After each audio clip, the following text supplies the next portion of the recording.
Yes guys, welcome back to another video. Welcome to the George Benson Football Channel. Chelsea transfer news is back. It's a daily series in the month of January. Every morning when you guys wake up in Europe, you get to see my mug on your screen, on your phone, wherever it may be. If you are new to the channel, make sure you are subscribed and following the page so that you get notified every time that I upload a YouTube video, and make sure you're following the GBFC Telegram. That is the top link in today's video. We're giving away a signed Cole Palmer shirt in the month of January. I'm going to be launching 100 exclusive GBFC hoodies that is actually going to be an entire new brand in itself. I'm only giving one of them away though because they cost me a fortune to make.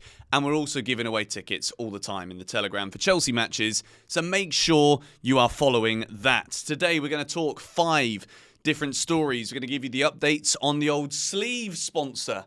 This is a plain shirt that I've got on. I don't know why I'm pointing at nothing. We're going to talk about the sponsor. We're going to talk Trevor Chalobah. We're going to talk Datro Fofana.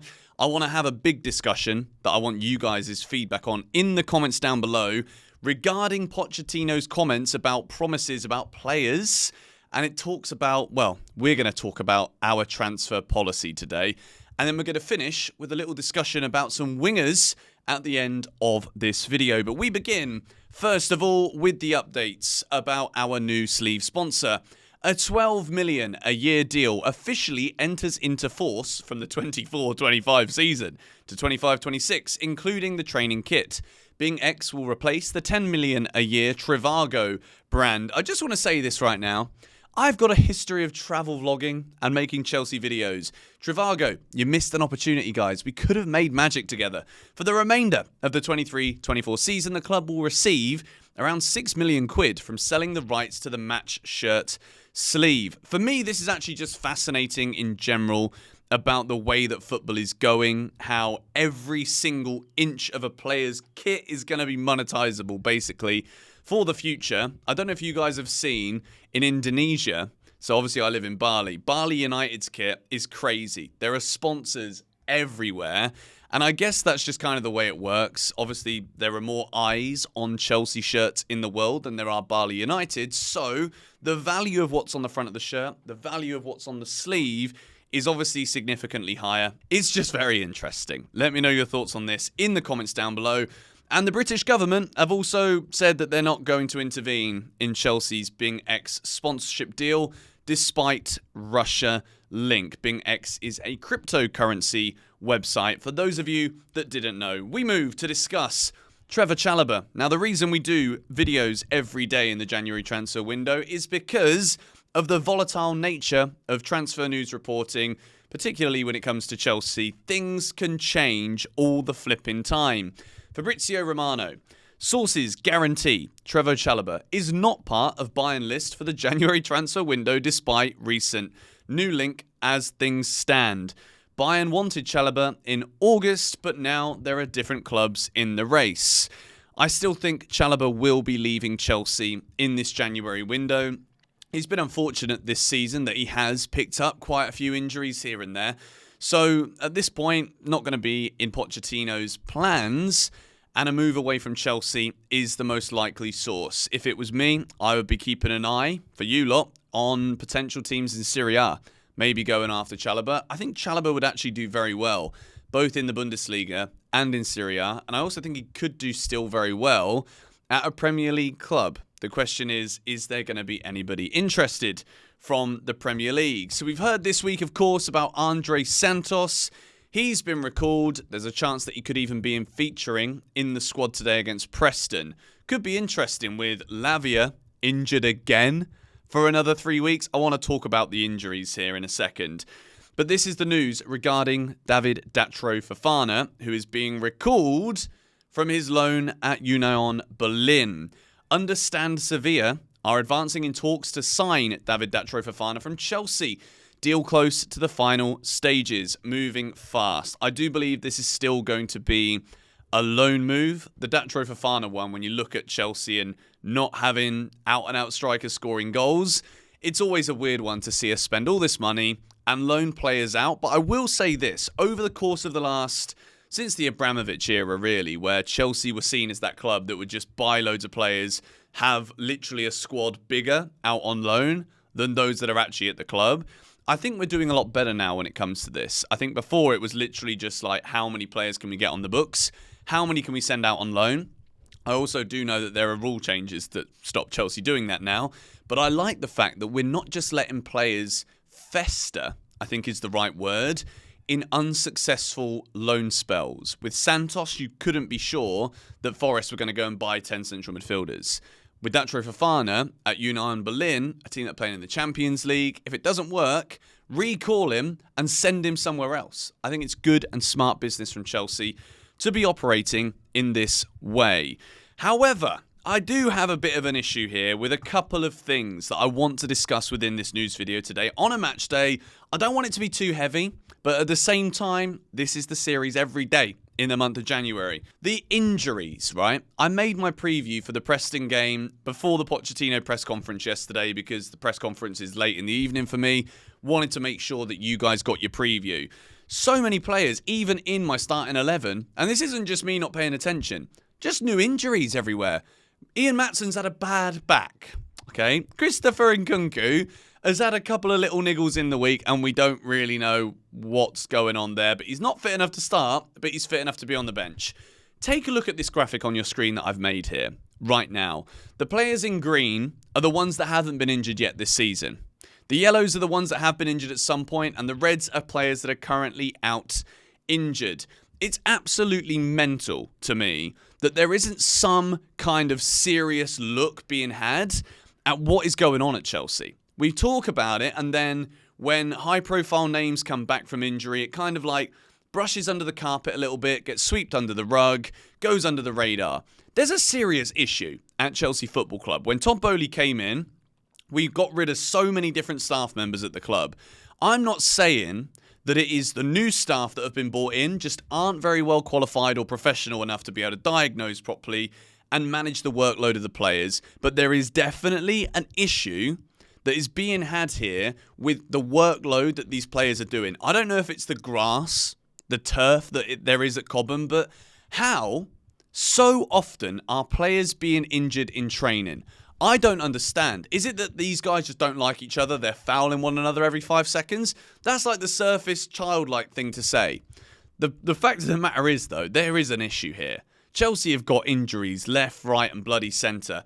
We're talking about loaning Andre Santos out. For a second here, can we just talk about the load that has been put on Caicedo? The load that's been put on Gallagher with expectations to do everything. Enzo's got a sports hernia. Ugo Chukwu's injured again. Lavia's injured again. Before we start loaning Santos out, can we not maybe just think that we don't have any central midfielders fit enough right now? What is going on at Chelsea Football Club? I want to know your thoughts on this in the comments down below. The injuries that we've had in the past few years, maybe it's the curse of Eva Carneiro. I don't know, but I don't want to use words like cursed because it's a bit pathetic. But the fact of the matter is, it's a joke the amount of injuries that we've had, as is this kind of comment from Mauricio Pochettino. Not a joke on Pochettino, but again, it's a question I want to know your thoughts to in the comments down below. This is from The Athletic.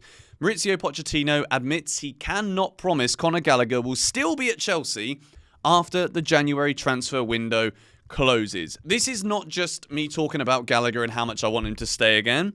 To caveat before I go in on this point, the problem I have, as Chelsea fans, we look at managers. When things aren't going well, we say sack him. When things are going well, we say he's the special one. Not just Mourinho, but all of the managers that do well. The problem I have is, quite frankly, there is absolutely zero control that Mauricio Pochettino has at Chelsea. And I say zero control because I'm sure they have conversations. I'm sure they're listening to what Pochettino has to say, but that's not good enough. Pochettino's made it so clear that he wants Gallagher to stay at Chelsea. You don't have to be a genius to listen to the way that Gallagher talks about Chelsea to know that Gallagher wants to stay at Chelsea.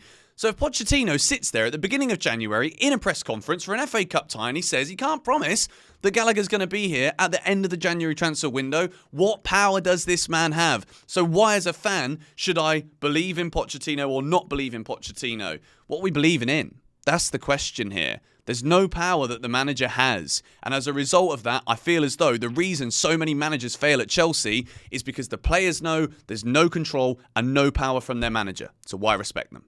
That is honestly where I sit with this right now. When we see players like Gallagher putting in the shifts, the effort they have this season, the numbers that they're returning as well, not goals and assists necessarily, but when it comes to those other metrics that midfielders are expected and are supposed to do to bring value to a team, the fact that Pochettino doesn't know by the end of January if his current star midfielder is available to him because the club might just sell him, how can he plan forward? How can Chelsea look forward when you clearly know that this guy is worth something to Pochettino in the way that we've been playing? I find it absolutely mind-blowing. There are some things right now that are out of the control of the right people. The manager should have more control, I think, at Chelsea.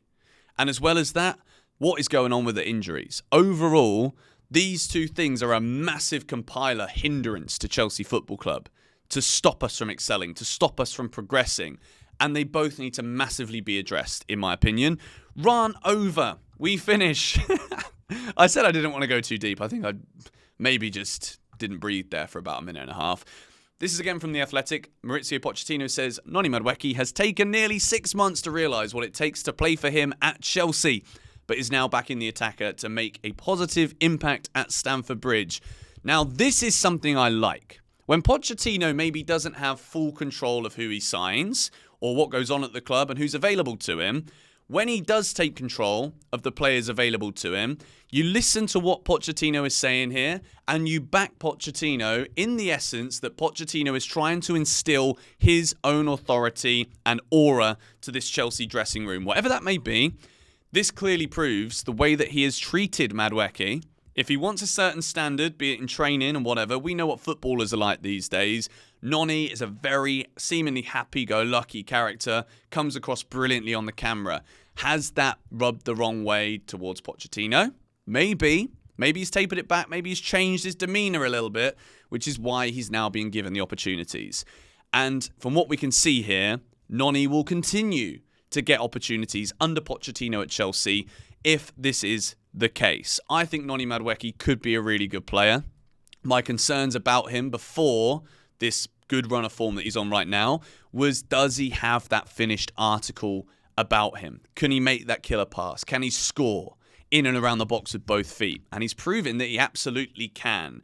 So I think as long as we can basically just allow Pochettino to keep the players that he wants, especially the ones that want to stay there, give him a bit of control over the transfers, and please sort these injuries out at our training ground. Relay the turf if you've got to. I don't know what's going on, but something is, and it's not good. It's not right that Chelsea can keep getting injury after injury after injury, and it's not because you've got Robbie Savage breaking your legs on the pitch at the weekend. It's happening at our training ground. Just mind-blowing. Absolutely mind-blowing. It's a match day, so I don't want to take up any more of your time, but 6 Things We Learnt will be out straight after the Preston game. Not going to stream for this one. I'm going to stream for the Middlesbrough Carabao Cup semi-final first leg on Tuesday night. So I'm going to get some sleep tonight and wake up at 1:30 a.m. to be fresh to watch Preston get beaten by Chelsea in 6 Things We Learnt for you. Stay tuned to the channel, and I'll see you guys soon.